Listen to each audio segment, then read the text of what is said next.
everyone, and welcome to another edition of ISA's Bookshelf, a podcast brought to you by Institute of South Asian Studies at the National University of Singapore. In this podcast, we chat with authors about their books on South Asian politics, economy, and society. Today, we are discussing Toward a Free Economy, Swatantra and Opposition Politics in Democratic India. This book is a history of the rise of economic conservatism as an intellectual and political force in independent India. It traces that rise by retelling the story of Swatantra Party, one of the major opposition parties in Indian politics.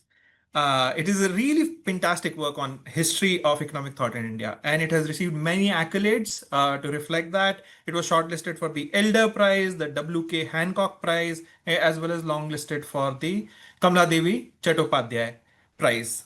To discuss the book, we are fortunate to have its author, Dr. Aditya Balasubramanian.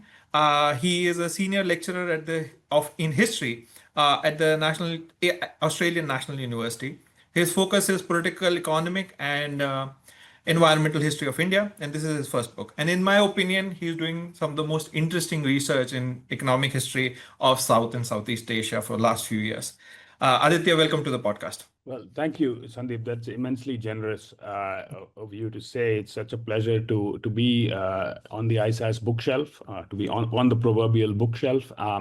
And also, I had the opportunity to visit ISAS a couple of years ago and meet with Iqbal and everybody. So it's a great particular honor to be connected to ISAS again. So I'm really looking forward to this. This is the book. I've unblurred my background because I feel comfortable with you all. Okay, so thank you. Looking forward. Yeah, thank you for the vote of confidence. So let me start by asking you a basic overview of the party itself, the Swatantra Party, because even though, as your book demonstrates, it was a very potent force of its time, very potent political force of its time, but I think many of our listeners may not have a very concrete idea of what it was, or at least I must admit that before I read your book, I had a very vague idea of what this party was. So before we get into the weeds, could you lay out what the party was and why is it important to study it? Yeah. And before that, what I'd like to do actually is to take a step back because, one of the things that comes up is that when you talk to people, when I've been privileged to be in conversation about the book, they kind of read this as a kind of history of Swatantra Party. And of course, the book is a history of the Swatantra Party in some respects, but it is and it isn't, right? So the motivation for this project and the interest in this project, or sort of where this comes from, is to try to understand the longer roots of liberalization in Indian society, the economic liberalization of 1991, but to think about it as something that rather than a distinct break in 1991, which is what the growth figures will show you, this is a kind of mode of consensus around development that has long been developing since the 50s. Right, or it's been it originates in the 50s from the birth of the Indian Republic. So that is broadly what we're trying to understand. And the idea is, if you want to understand Indian political economy today, one of the things that you have to understand is the fall of the Congress. The second one of the other things you have to understand liberalization. And put it in kind of historical context. So that is broadly the motivation for the book. The Swatantra Party's rise and fall in the heyday of the Nehruvian period. So it kind of is founded in 1959. Nehru dies in 64. Swatantra experiences its greatest success in 1967 when it wins 46 seats in the Lok Sabha in the elections that year and forms the formal opposition in Andhra Pradesh, Rajasthan, and Gujarat, and it becomes it forms a coalition government in Orissa for a brief period of time. And then by 1971, after this kind of split in the Congress into Congress Indira Gandhi and Congress O, the Congress O figures kind of take the Swatantra Party's vote banks with them. Party founder is kind of on his last legs. General secretary has quit. And it sort of disintegrates. So that's broadly what Swatantra is. Why is Swatantra important? To an extent, sure, because of this electoral interlude. But broadly, as a vehicle of understanding, developing ideas about political economy and how that reflects changes that are taking places in Indian economy and society, right? As well as powerful ideas about what is the role of an opposition in a democracy, right? So this is about, in some senses, the development of capitalism and communities in South Asia, right? This is about the development of democracy, India's historic experiment to extend universal franchise. And it's also about that Nehruvian period itself.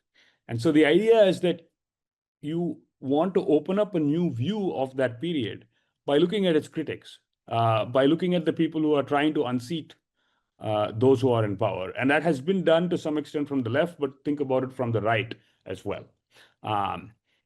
And it is also about trying to understand conservatism not as a static force to which it's conventionally associated, right? We think of things like attachment to caste, attachment to kind of feudalism, all of those sorts of things, which of course exist in Indian society.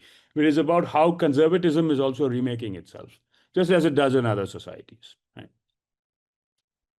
So, and you're absolutely right about that. I think that the one of the most interesting thing about the book was it was so surprising in its structure, because I picked up the book and I expected it to be the history of the party from cradle to grave, as you expect. And the book covers that.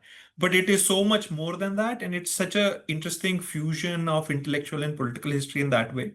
And it's such a refreshing structure in that way.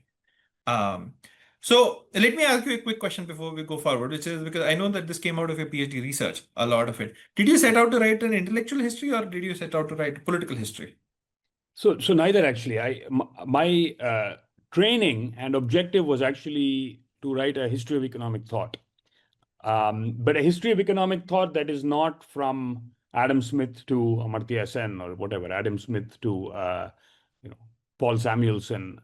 So it's generally a set of white males who are very influential in developing the history of economic theory.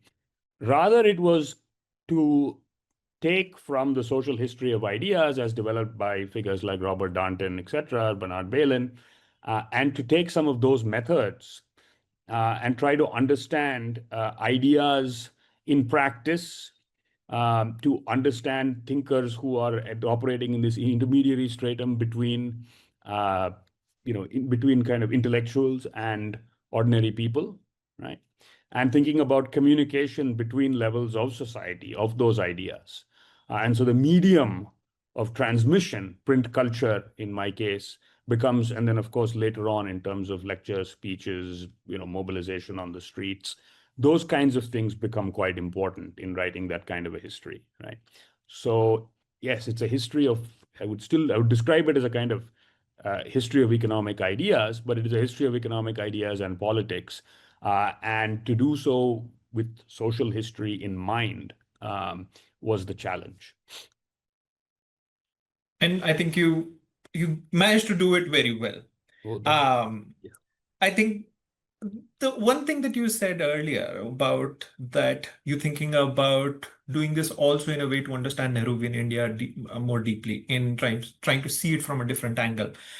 But it is very interesting that the first chapter of the book, the first substantive chapter of the book, is basically about planning in itself, to lay out the groundwork of what is the situation and then talk about what are the critics saying about that. But I thought that that one chapter in itself was very interesting, because I thought that I generally broadly knew the history of what the planning was, but the way you approach it, especially the socioeconomic changes that it brings, is very fascinating. And I think that in terms of just for undergrad courses, just assigning that as a reading, as an introduction to planning would be very revealing, because usually we only talk about planning the first three plans, which is the main planning era, as the story of failure, that overreach and failure, that by second plan there's a lot of success, and then by third plan it collapses. But you talk about how even though that failure happened on a planning level and its stated objective, still transformed India in many, many ways, and some of them unanticipated. So could you talk about what are various ways that this was happening? Yeah, absolutely. And Sandeep, I'm very gratified that you mentioned that, because this chapter actually took quite a bit of time to assemble. We have certain histories of planning, that have been produced. We have, people who've kind of worked in political science and have written about India's political economy. And then you've also got economists who have written about the experience of the plans.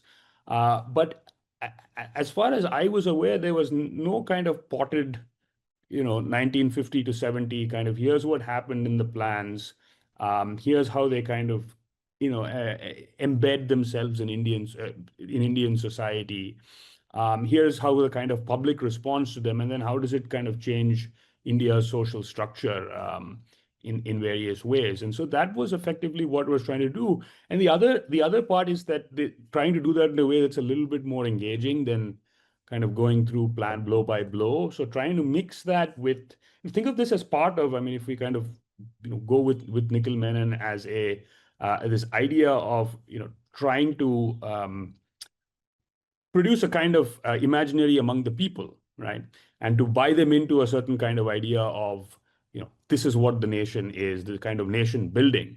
So it's to bring the nuts and bolts of discussing planning alongside some of the literature, some of the, from the films division, some of the, more didactic kinds of, propaganda that the state is producing. And then also alongside some of the criticisms that are leveled by people in popular literature. So, for example, the famous book Rag Darbari, or some of the work by figures in the Nai Kahani movement, film songs, all of that. So that was the kind of, but yeah, what happens during this period? I mean, broadly 1950 to 1965, right? So the idea is that, and this is often forgotten, particularly by economists who read things sometimes a little bit backward from today and look for breaks in growth.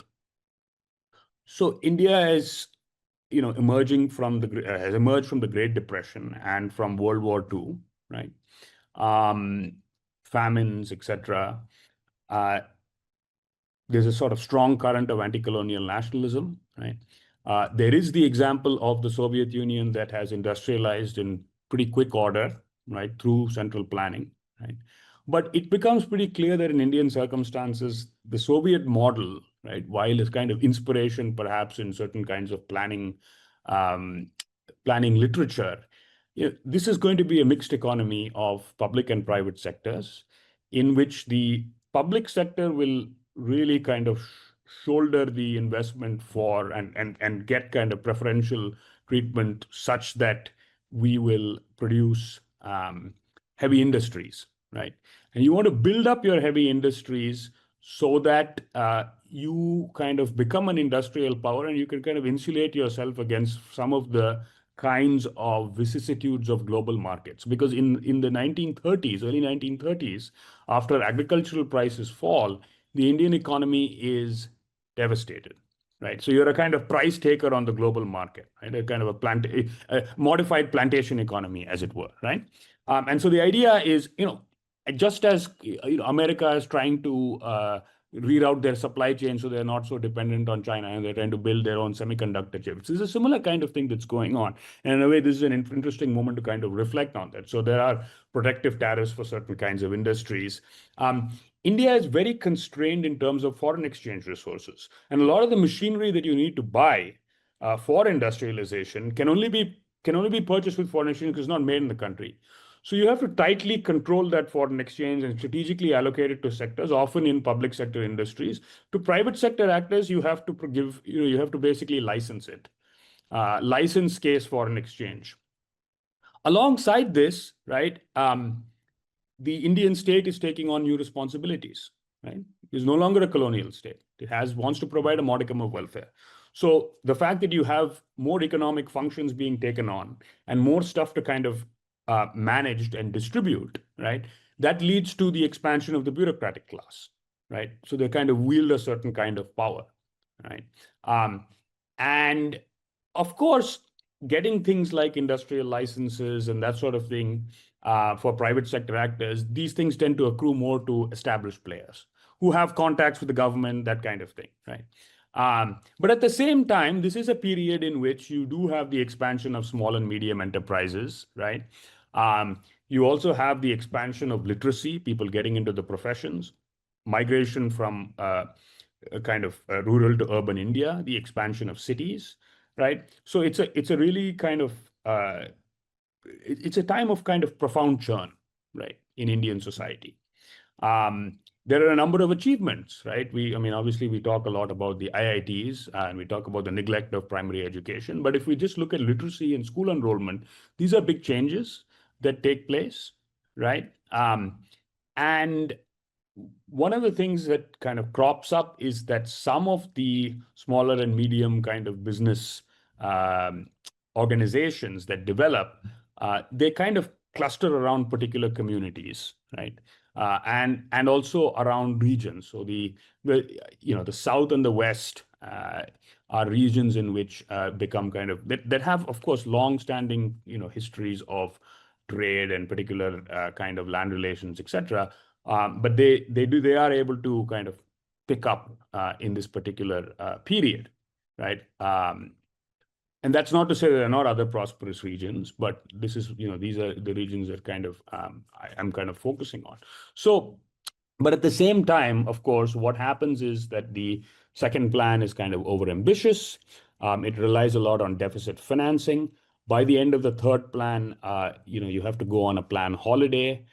You've kind of quoted a foreign exchange crisis, right? All of a sudden now foreign aid, which figures maybe 15 to 20% of planned financing, starts to come with some strings attached, right? Given that it's the amount that's coming from the West is much more than from the Soviets, they start to impose certain kinds of conditionalities, like we want you to liberalize trade and all of that. And so there's a kind of crisis in the planning model, which is basically heavy industry-led import substituting industrialization. And so it's important to note, right, that if we had to look today and say India is not South Korea or India is not Japan, which is what a lot of people like to do, or India is not Singapore, it's very easy to kind of, I mean, to use an American phrase, Monday morning quarterback it when the game is on Sunday night. But if we're looking at the kind of profound challenges that are being faced by the Indian state in the 1950s, and you look at the fact that you move from a 0% growth rate to a 3.5% sustained growth rate, right, in a pretty resource-constrained country, there are kind of achievements of that particular period. Nevertheless, as I'm showing, it also courts a kind of discontent. And that emerges from the kind of interplay and kind of antagonisms, if you will, between some of these new professional classes, these new business classes, and the bureaucracy, right, who are the kind of representatives of the state. And it is that upwardly mobile set of people that produce the kind of discourses that around free economy, particularly vilifying the bureaucratic classes and their political overlords, that kind of forms the fulcrum for what becomes this critique of planned economy as free economy, and then the subsequent articulation of an alternative opposition politics. Yeah, and you mentioned employing various books and movies and various other means of doing this. I remember there was a point in the book when you start talking about Ek Kadhe Ki Atmakatha, and Right. I thought that the title itself was very revealing about how this thing was perceived in some parts of the country. And I think this book is also a testament about the fact that despite so much focus on planning, we still do not understand so many aspects of it. And I think that not only through capturing the opposition, but even in this chapter, just talking about various socioeconomic churns that are happening because of planning, you show that there's so much more to be done. And it's very exciting in a way from a historian's perspective. But let me move on to the next question. As I said, that surprise has been a big theme of this book, that I was the kind of book that I expected. It didn't turn out to be that. And one of the ways that was that if I were to think about a book about Swatantra Party, the first person I would think of would be Rajaji, C. Raja Gopalachari, who was the co-founder of the party and also a very heavy hitter of Indian politics from 1930s onwards. At one brief moment, also considered a potential successor to Nehru. To Gandhi, yeah. To Gandhi, sorry, my mistake. But it is interesting that instead of that, you start your book with Lotwalas, the father and daughter duo Lotwalas. So who are Lotwalas, and why do you start your book with that? Yeah, yeah. I mean, it's not because Narendra Modi is Prime Minister of India that I decided to start with two Gujaratis. But it's interesting. The Lot means flower in Gujarati. And the Lotwalas are a really fascinating family who become quite prosperous in the 1920s because in the late 1910s when they're supplying flour to the army bakeries in Bombay. They are flour millers who then kind of mechanize their the flour traders who kind of buy a mill and it gets mechanized, etc. So exactly this kind of transition from trading to enterprise, etc. And Ranchod Das Lotwala, sort of the second most famous Ranchod Das after the protagonist of Three Idiots, he is a man from the Halai Lohana kind of trading caste whose family has been in Bombay for a couple of generations. And he gets very interested in Arya Samaj and Hindu upper caste kind of reform movements, believing that caste is the original sin of Hinduism, and progressive social reform is quite important. So in the interwar period, he gets extremely involved with a number of a number of different kinds of political causes, which are both to emancipate India from colonial rule, but also for the kind of progressive reform of Indian society, right? And so they sort of, but it is part of a Hindu revivalist strand of reform movement, right? Um, However, what happens is that he slowly kind of moves toward interest in more political economy types of issues. So he, during the interwar period, gets in touch with S.A. Dange, who is, of course, an early communist figure, by reading his book on Lenin versus Gandhi, and then he becomes a great patron of socialism in Bombay during the 1930s. And broadly, he keeps kind of following the currents of what's taking place in the West. And after, the Stalin-Trotsky split and this sort of thing, like many others, like many, for example, in the United States, the kind of Trotskyists, they kind of move to the right? And so that becomes the way that he kind of ideologically kind of peregrinates, and becomes a person who, very becomes a person who's sort of quite concerned about the abuse of power by the state, precisely because of what's happening in the Soviet Union. Right. And so then he kind of moves toward a certain kind of libertarian anarchism, so to speak. And then he kind of forms his own kind of amalgam, which is called Indian libertarianism, and which of course accepts a nation state, but it is kind of libertarian in terms of its political economy. And of course, must not forget that he's a flour mill owner, so he's dealing with the regulations of the Nehruvian state, and it's kind of pinching him. By the 1950s, right, Lotwala himself is pretty old. And his daughter, Kusum, his youngest daughter, who's a former badminton player and All India Radio broadcaster, a very dedicated, dedicated person, actually takes over his institute, which is the Libertarian Social Institute, and is running its day-to-day operations. He's kind of retired, out to the suburbs kind of thing. And so she runs this extraordinary magazine called the Indian Libertarian and sources a lot of libertarian, decentralist anarchist materials, etc., from the West, which is a real labor of love, and publishes Indian Libertarian, runs a hostel which has certain kinds of students from Bombay University. It gives them kind of scholarships, has them write essays and essay competitions, and also, most importantly, runs the Ranchod Das Lotwala Foundation Library, which continues in Girgaon in Bombay today. Okay, I mean that's what the book kind of starts with. So this is where the discourse of free economy is born, right? And it is from here that a figure like Rajagopalachari picks up. I mean, of course, he has his own proclivities, ideas, understandings, as I discuss later on in the book.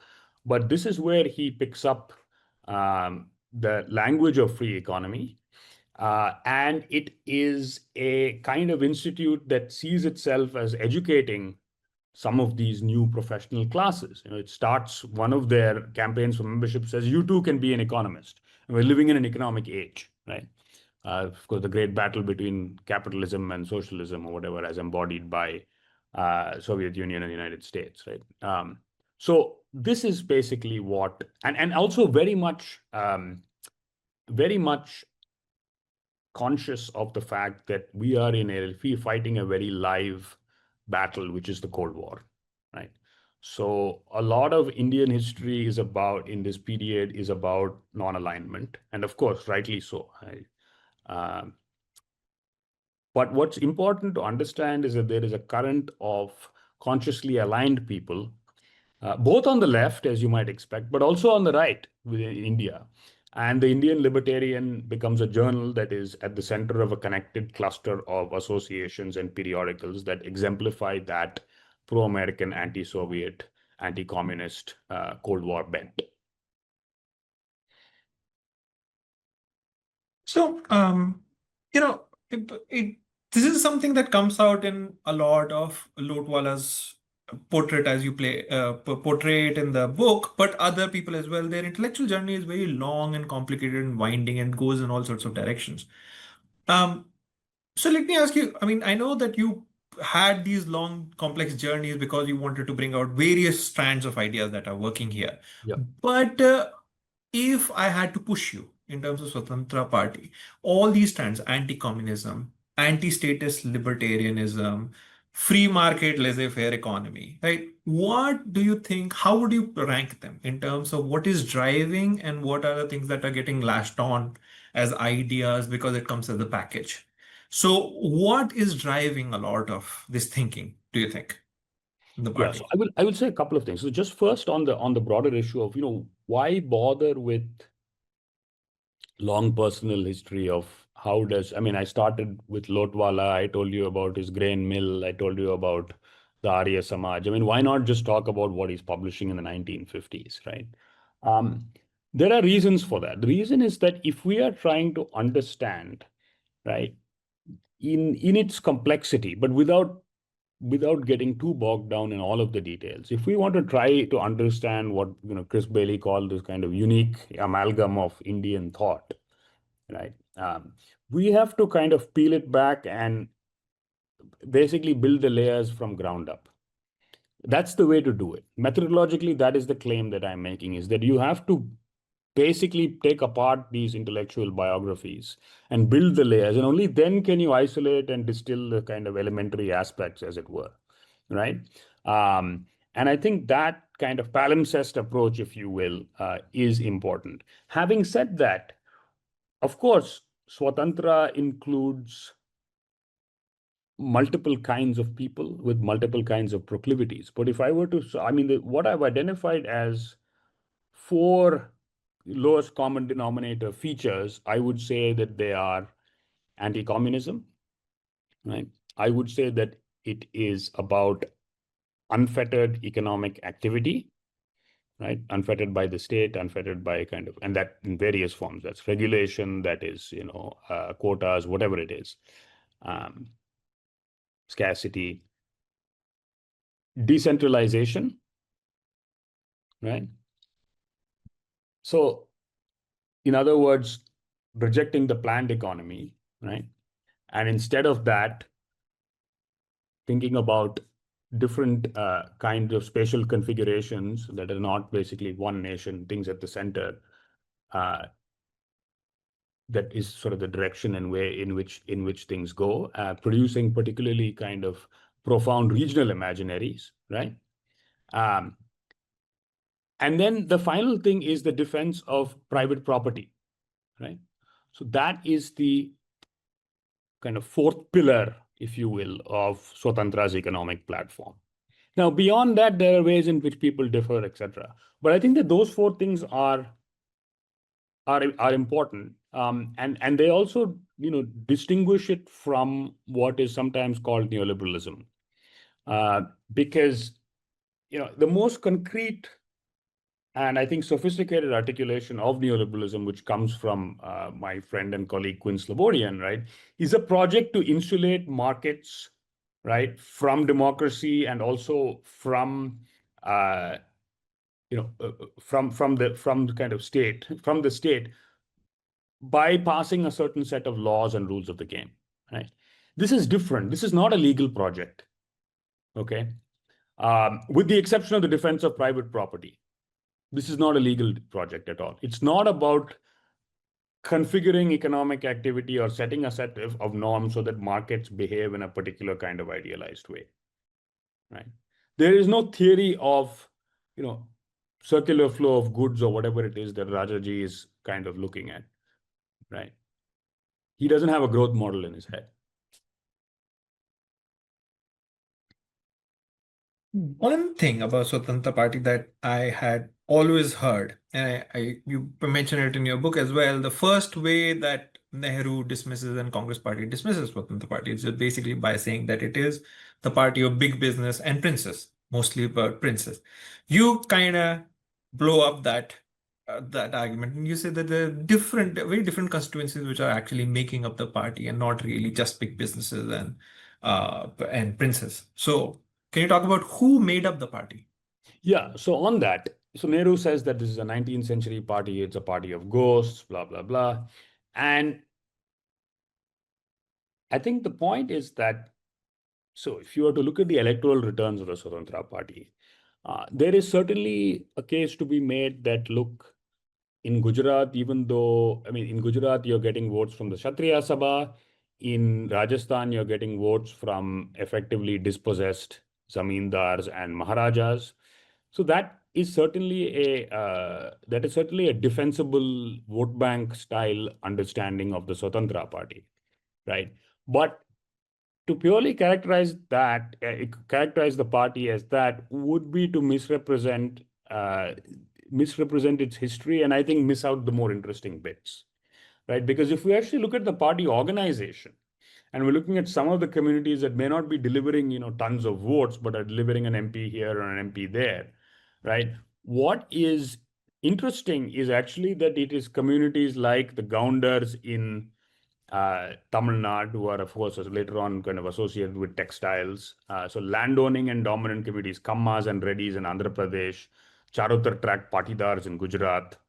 Right, so these are landed, of course, Parsis as well, landed and mercantile communities that are moving toward different kinds of industry, agro-industry, real estate, construction, what have you, right? And these, I think, are this is a very important thing to consider, because it captures the political expression of certain kinds of communities whose political economy is changing, right? And they're finding a voice that is outside the Congress, right? Now, of course, many of these sensibilities exist within the Congress itself. And one of the points that I try to make, that there are many ways in which Swatantra resembles the Congress, right? But rather than pulling the Congress in one way, as a party of, basically exerting a pull where you want to move the elephant, these guys are pursuing a different kind of strategy, and that's kind of significant for the history of Indian politics, right? And so, yes, and just on the big businesses and Maharaja's question, right? Of course, big business supports Swatantra Party, but big business is also beholden to the Congress Party. So if Tata is giving X amount to Swatantra Party, he's giving 1.5x to the Congress Party, right?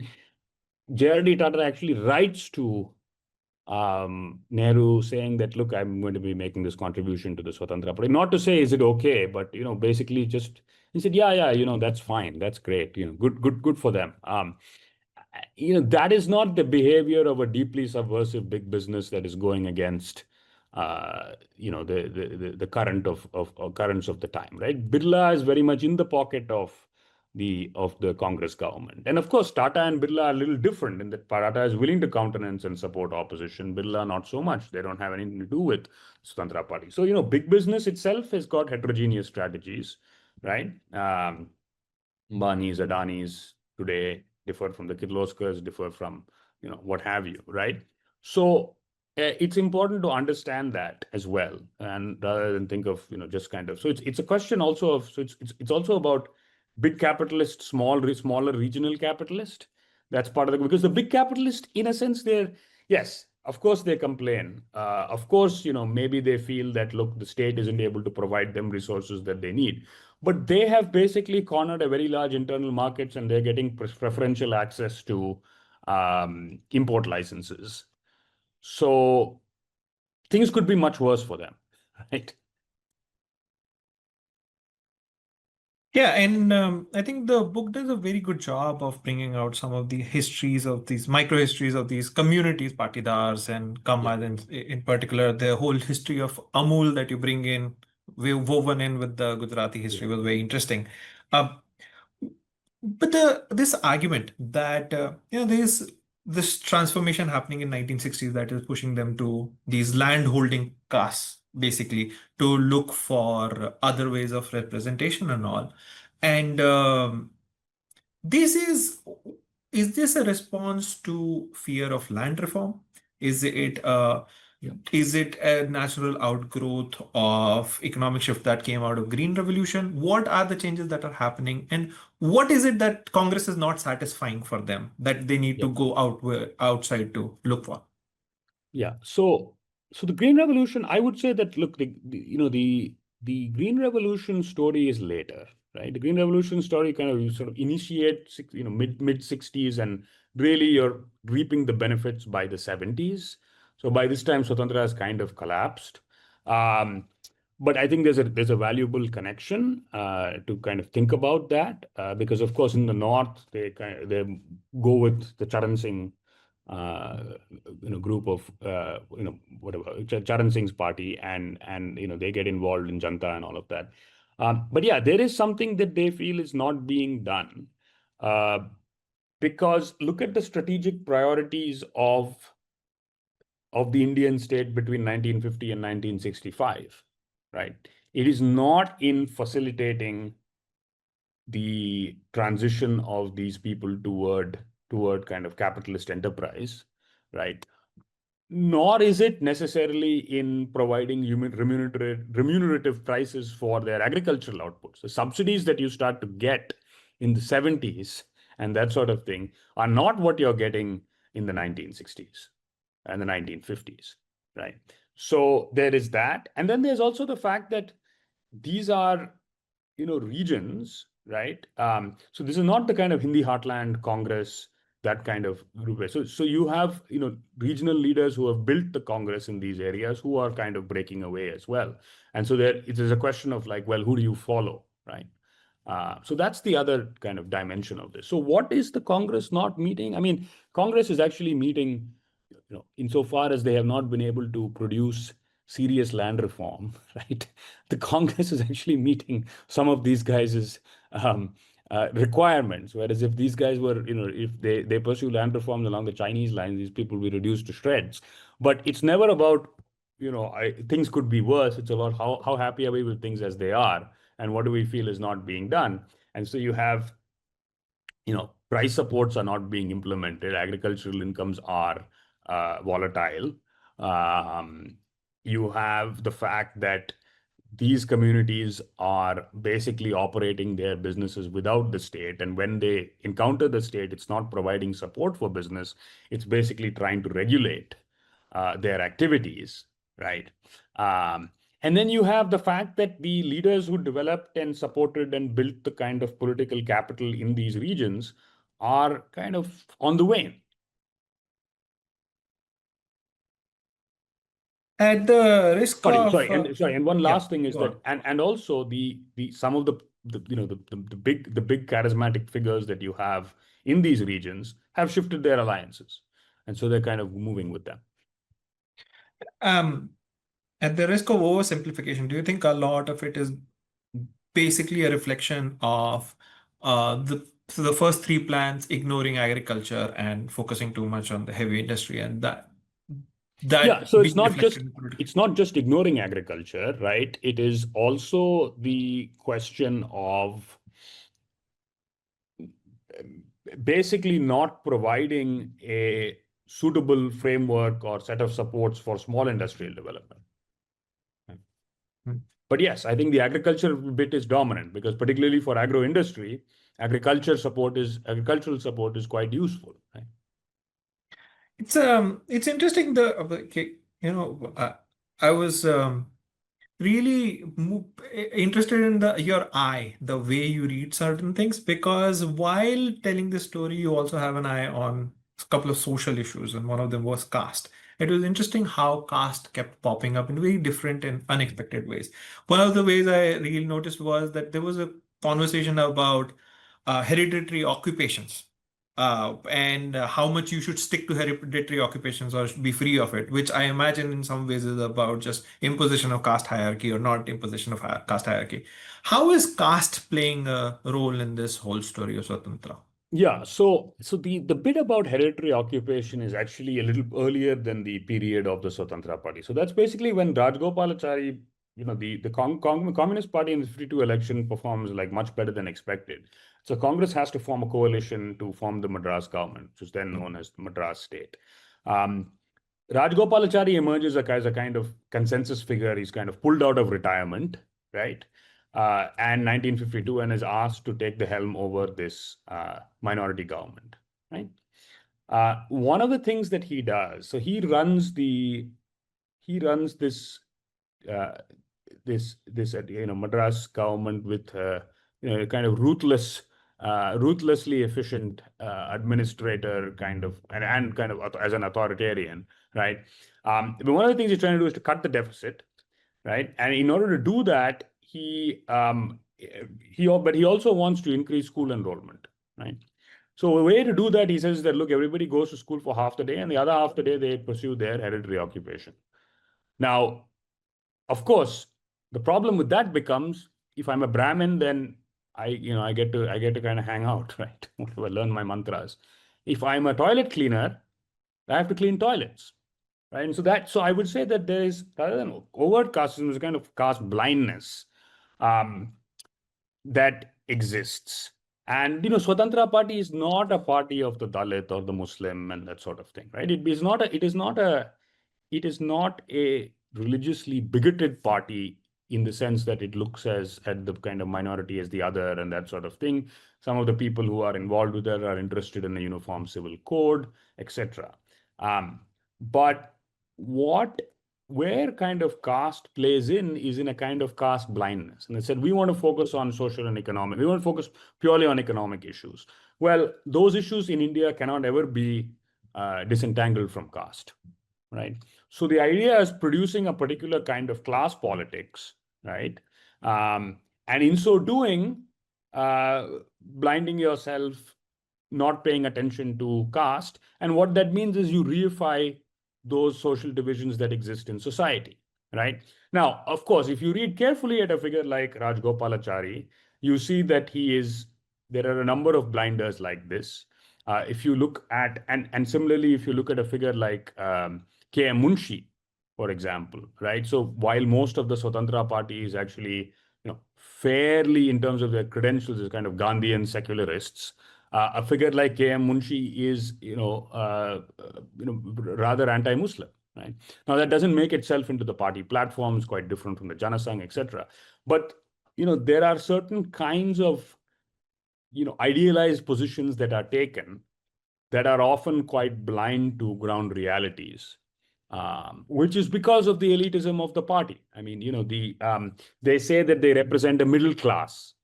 What does middle class in Indian society mean? They're not particularly clear themselves. They're trying to kind of create a middle class, which if you look at the images that the party puts together, if you look at the kind of pamphlet literature that they produce, if you look at the kind of speeches, etc., in any way that you think about it, this salaried employee who's kind of comfortable in both their vernacular language and English, who's kind of reading and thinking, that is a very, very small proportion of the 350 million Indians that are living at the time.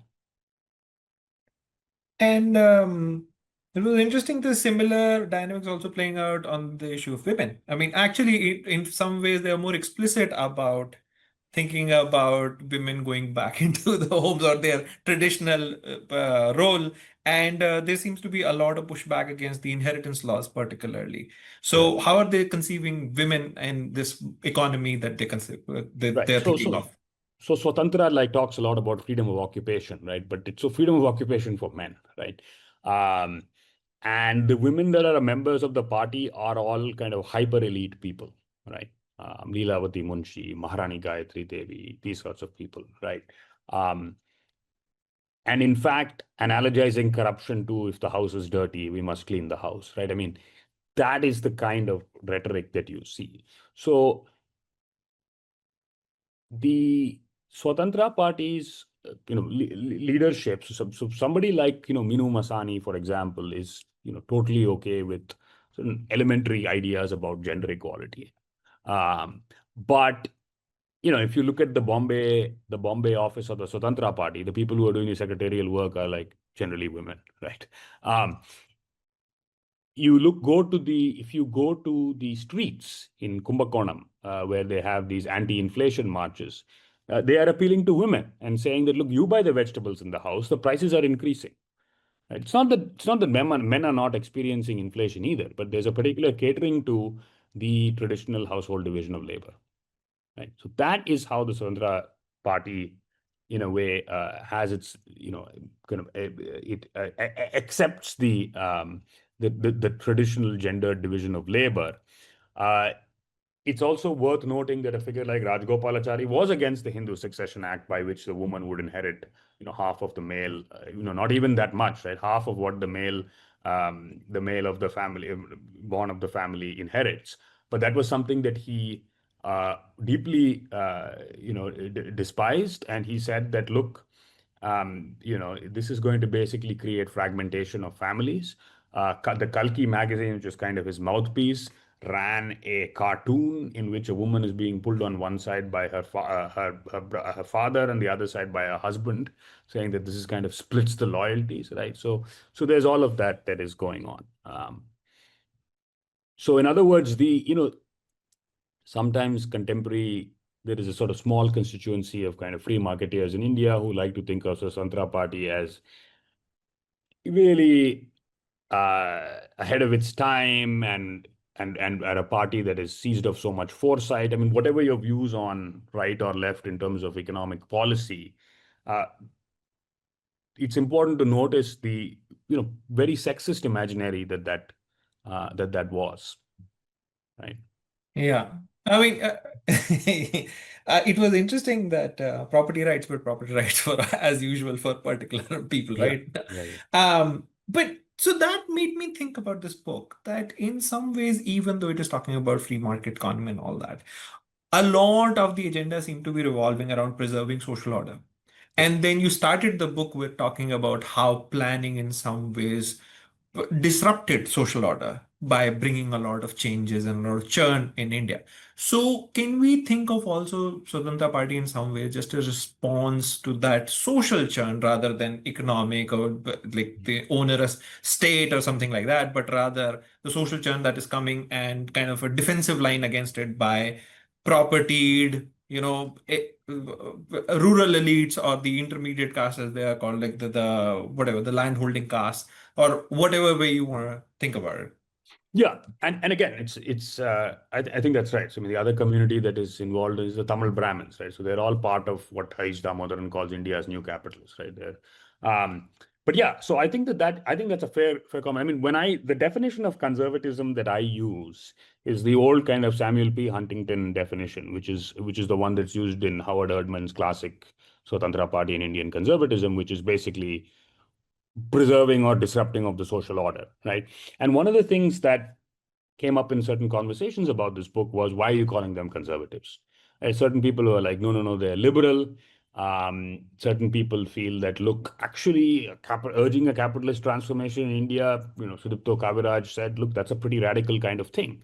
But it's important to look at them relationally as opposed to what else is going on in town, right? So if the Congress is talking about planning and using the rhetoric of socialism and trying to disrupt or undermine the social order, right? If the left is doing what the left is doing, and the only people that are really to your right who have no real economic platform is the Bharatiya Janasangh, then like I'm sorry, but you're a conservative party, right? But I think it's important to ask the question about, is like what do we mean by socially conservative, right? So I think there are distinctions here to be drawn, right? Which is that there are elements within Swatantra, right? It's kind of social. So where Swatantra is like pretty consistent is around economic issues, those 4 points that I identified. But actually, you have more of a milieu of people when it comes time to things like social issues. Anglicized, westernized Minu Masani, the deeply religious Brahmin Siraj Gopalachari, K.M. Munshi with Bharatiya Vidya Bhavan, right? You have some, this kind of Muslim prince from Agra. I mean, like, you've got quite a, this guy J. Muhammad Imam from Mysore. I mean, you've got people who are of different kinds. I mean, there's a guy called S. Ramanathan who's involved, who was, um, Periya's right-hand man in the self-respect movement until they kind of fall out about the Soviet Union. So, you've got people who have of varying different kinds of social proclivities. Yes, in the main, absolutely right. These are broadly, small c social conservative figures. But what I would say is that it would be hard, I think, to kind of put your finger purely on that, right? And that's why I kind of, I feel that the political economy story is the driving one, of course, rooted in certain social relations. But social conservatism doesn't quite capture what's going on. Um, I do want to connect it a little bit to the contemporary era, which is that this was one of the first major opposition parties that emerged and had to deal with the same political challenge that all Indian political parties had to deal with, which is how do you fight against the Congress hegemony? And I thought that it was very interesting that some of the rhetorical tactics that they talked about are something that BJP still clings on to. This idea of claiming a political lineage, which Yep. Swatantra did from Tilak to Gandhi to Patel, taking out Nehru from the picture and saying Rajaji is next. Yep. And today, again, clinging to Gandhi and Patel, but taking out Nehru and everybody else and, placing it next to BJP. Right. Or just the word Swatantra, the fact that the number of times India has had experienced some kind of Independence Day in the last since the BJP government came to power in 2014, there have been too many times India has been liberated in various ways, right? Right. So that like liberation from Congress and the Right. idea that this is a which is something that the like far left also shares that kind of rhetorical strategy, thinking that Congress in some way the continuation of colonialism and all. So I thought that that was very interesting. Uh, th- th- Oh, thanks. Yeah. Yeah, no, absolutely. So I would say that there are some distinctions to be drawn here again, which is that look, Rajgopalachari, N.G. Ranga, Minu Masani, I mean, these guys all went to jail in the nationalist movement. Okay, they marched alongside Gandhi. They had very serious uh, anti-colonial nationalist credentials, right?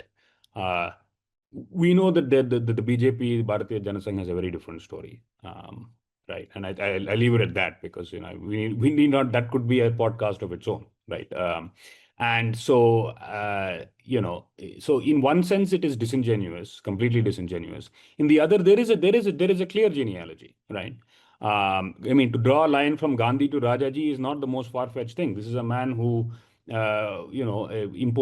basically ran the Gandhi ashram from 25 to 35 and was, worked very substantially on the constructive program, tries to impose Hindi in schools in 37, right? Maybe that's the only thing that he has in common in some ways with the BJP. So these are the kinds of things that, and so the idea is that, yes, the deviation is Nehru, and maybe that is something that is in common. But, the day that Nehru dies, Rajgopalachari says that, he was, what does he say? Yeah, he says that he was,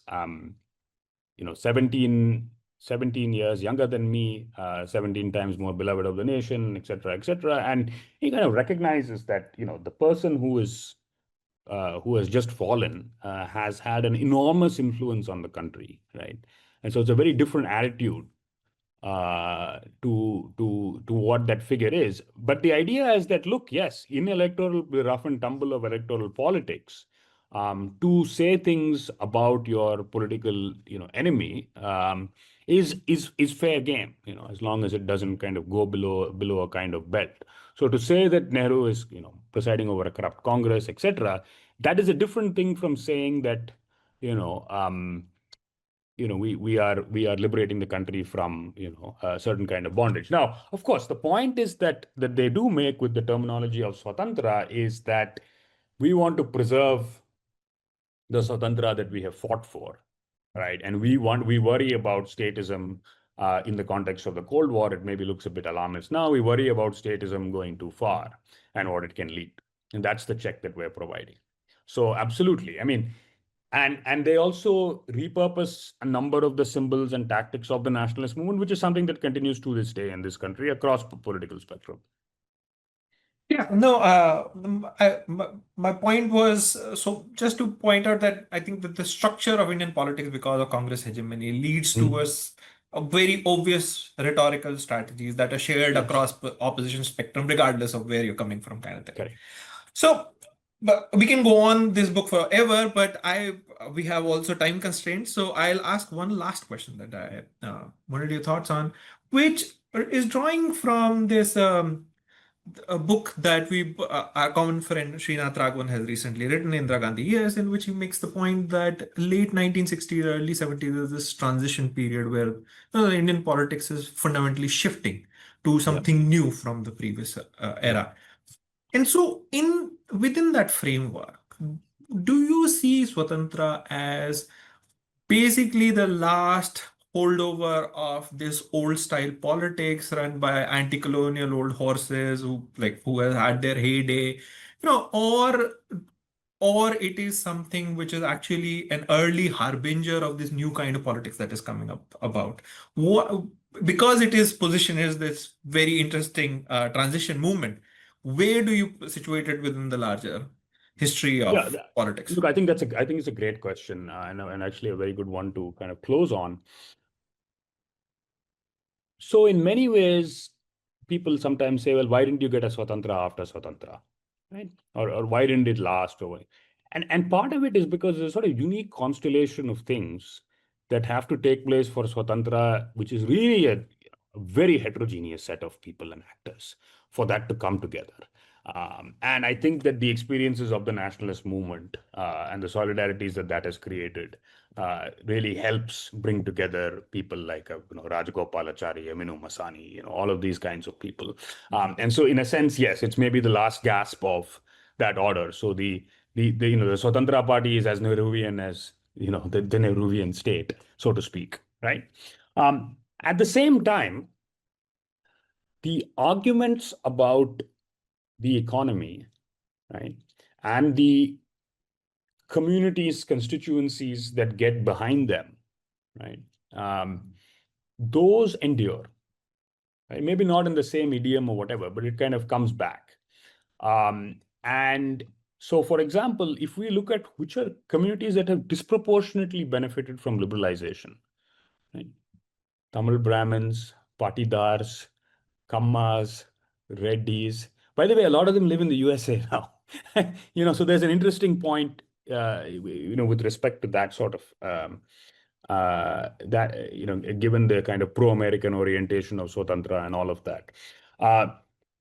So I think that's one way of kind of looking at it. The other way of looking at it is thinking about, yes, it's a national party, but it is a party that is concerned about the region and regional development and that sort of thing. And so if you think in some sense about the regionalization of politics, even though, yes, Swatantra is speaking in a firmly nation idiom, the ideas are in a sense being conceived of, etc., kind of projecting what's going on in the region on the national canvas. And I think that is something that has endured. Well, this has been a great conversation. Thank you, Aditya Balasubramanian. We have been discussing his book, Toward a Free Economy, Swatantra and Opposition Politics in Democratic India. Thank you to Mohammad Yusuf bin Yaqub and Devyani Chaturvedi for putting this together. And we'll see you again in December with another edition of ISA's Bookshelf. Thank you.